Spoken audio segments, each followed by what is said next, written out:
Today's video, we're going to be discussing what to expect from Xenoverse 3. From new characters to gameplay, and generally new things that are needed for the game, we will be looking at all these options. Starting off, we need to discuss how the story needs to be changed. Of course, like in the last two games, we started off in the same path of the timeline, from Z to Super. This should be changed in the exact same way in DLC 6. We take that concept and make it the main mechanic of the game, multiple branching paths, Fu or another villain changing the story in extreme ways. The game should tread new ground with a different starting point, maybe having the story start out in the King Piccolo saga instead of the Saiyan saga. There should also be a new villain, whether it be Fu or Mechibura, Celis, Cumber, Hearts, and various other Xeno characters. One key aspect needs to be updated is gameplay. Xenoverse 2 has loads of post-game content that needs to make a comeback in Xenoverse 3, along with new content. For example, better visuals need to be added. Cell shading, like Fighters or Sparking Zero, have shown to do wonders for Dragon Ball endgame. With a more anime-looking style, better than the dull-looking, plastic-looking way that it previously had. Along with this, there should be better animations. The facial expressions of the characters are extremely dull, exactly like how the visuals are. A good example of this is the Xenoverse 2 revamp mod. This mod has shown that it can be easily improved upon with animations, so why can't they do the exact same thing for Xenoverse 3? One core aspect of Dragon Ball is fusion, so why can't they have a fusion mechanic in Xenoverse 3? Modders have shown this to be able to work, so I propose for Xenoverse 3 we also have a similar feeling and mode for fusion. One new aspect the community has been begging for is for new races in Xenoverse. I have some ideas for that. An android race. This race would be the first of 3 options instead of 2, like the standard in Xenoverse. The options would be male, female, and bio-android. This android race would get 4 transformations. The male and female would get blue and orange haired form, similar to Android 13. While the bio-android race gets the 3 transformations that Cell has, imperfect, then it ends at perfect. This would open tons of new customization options for both sides of the race. For the bio-android, tons of bug references to other animes, and of course, Cell himself. And for the more human android race part, it would be more references to other androids, Android 19, Jiro, etc. Our next race we'll be looking at is something from the manga. So if you haven't read the manga yet, then I will provide a timestamp for you to skip to. This race is the Ceruleans, of course, the same race as Granola. They would have green hair, and one of your eyes be fixed to be only red in terms of customization. So you can't change the hair color, and you can't change the eye color in the left eye, or right eye. They would only have one transformation, which is the double red-eyed form that Granola gets in his arc. In terms of customization, they would have new outfits resembling the Ceruleans on planet Cereal. I can even see that the base customization that you unlock when playing the character would be an eye patch, similar to Oatmeal. The next race is the Demon race. This race locks you into only having 4 colors, red, blue, green, and purple variants. They would also only get 1 transformation. It would be the transformation that is shown in Heroes, where the character gets red eyes and their hair spikes up similar to Super Saiyan. Potentially, there might be another transformation they can gain if there is a transformation in Dragon Ball Daima. Speaking of transformations, another thing the community needs is more transformations from other races. This can be really simple. All you have to do is take stuff from Dragon Ball that's already been shown. Once again, if you haven't caught up on the manga yet, so if you haven't, please leave now. First, we can look at the Frieza race. They can have 2 new transformations. Black Frieza form that he has in the manga, and Cooler's 5th form. This could be insanely easy, as the golden form was a simple color change and so is the black form. But the 5th form that Cooler has might be a little more work.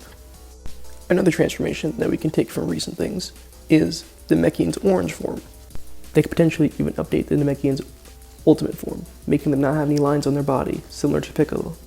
Another race that's desperately lacking is the Majin race.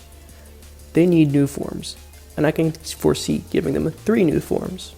A skinny form based on what Majin Buu had during the Tournament Power arc, a Super Buu form that replicates Super Buu, and evil form, which makes the entire character gray, similar to Evil Boo. Humans, similarly, were long overdue for new content, so I also have 3 ideas to give. A sword technique, a key weapon, and a laser gun. Those are 3 new transformation ideas. First, starting off with the sword technique. This sword technique will be able to pull out the sword weapon, be able to attack enemies with the sword instead of punching. However, this would turn off Ki Blast, making this a purely melee formed weapon. Next, we have the laser gun. This will be taught by Jacko. This would basically like a pure key technique moves given to the user, and also allowing the user to have extremely strong Ki Blast and extremely strong Ki Ultimate. And finally, we have the key weapon. This would be a mixture between the laser gun and the sword technique. This would be sort of a healthy middle between the 2 forms, being purely melee based and key based. This would be a mixture between the 2, being allowed to use melee attacks and key weapons, but at a cost of not having the same strength behind it. And finally, we're going to go over the last transformations that we can't have, the Saiyans.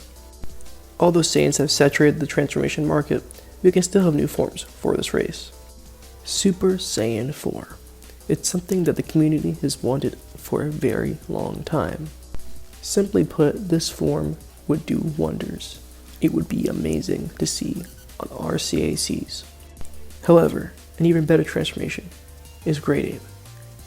Then, after that, we can have Super Saiyan Great Ape, which then would leak into Super Saiyan 4. This could fulfill a lot of fun battles that we could have in our games. Although it could be a struggle, but I could also see it being a lot of fun to code and also just play in general. I can imagine Super Saiyan 4 being a transformation where the character's shirt gets ripped off. This could be interesting for a lot of different reasons, but it could also be an issue with female characters, where I'm pretty sure you could just easily have that fixed by having a black line going over it, like a black shirt going over that area. However, this next transformation will put Super Saiyan 4 to shame. Legendary Super Saiyan will be the most fun transformation out of all of them. I can imagine it buffing your character up to an insane amount, making your character similar in stature and size to Broly. Along with that, your hair also will obviously turn green and you lose your pupils. This shit would be awesome. It'll probably be one of the most best transformations in the game, if I'm being real. Another route we can take with Legendary Super Saiyan is a controlled version, where it's more like Kale's transformation. Maybe this might be Super Saiyan 2 or another version of Legendary Super Saiyan that you can learn as an upgrade to Legendary Super Saiyan. And finally, we have Rose. Rose would be a very fun transformation and awesome for cosplays with their characters. With all that, what are some of the last things that we can add to this game? That would be new characters, of course. One of the key aspects that brings people back to Xenoverse. There are some massive gaps in Xenoverse's characters. So I'm going to put some images up on the screen and go over general sagas that need new characters and give you brief descriptions of who should be in the game. A massive saga that is missing is original Dragon Ball. Now you could say they're only human characters, but you can still have one last saga that you can add. Kid Goku, King Piccolo, Tao Pai Pai, Young Piccolo. These all could be valuable characters to add to Xenoverse. Even Teen Goku. This all could be really fun to add to the game. Another great thing that's missing is the in-between characters, like Dr. Gero, Cell, Frieza, most of the forms of Majin Buu. We are missing Cell's second form, Frieza's third, second form, and Majin Buu's various absorptions. For Dragon Ball Super, we need to add characters that have big moments and that left an impact on the series. For example, Bergamo, and some of the other Universe 6 contestants. A similar issue arises with movie and GT characters that have in-between characters that are missing. For example, Super 13, Base Broly, and Hirudegan. That could be a boss character. And finally, we need more Xeno characters, like Xeno Goku Black, Vegeta, King Vegeta, and others. These all could be really cool to add. We all know how Xeno Bardock left an impact on all of us. In the end, these are just my thoughts. I don't even know if these things will be added to the game, or if we even get a Xenoverse 3, with Sparking 0 being a thing. Either way, I'd love to hear your thoughts in the comments below. I hope everyone has a wonderful day, and thank you for taking time to listen and watch.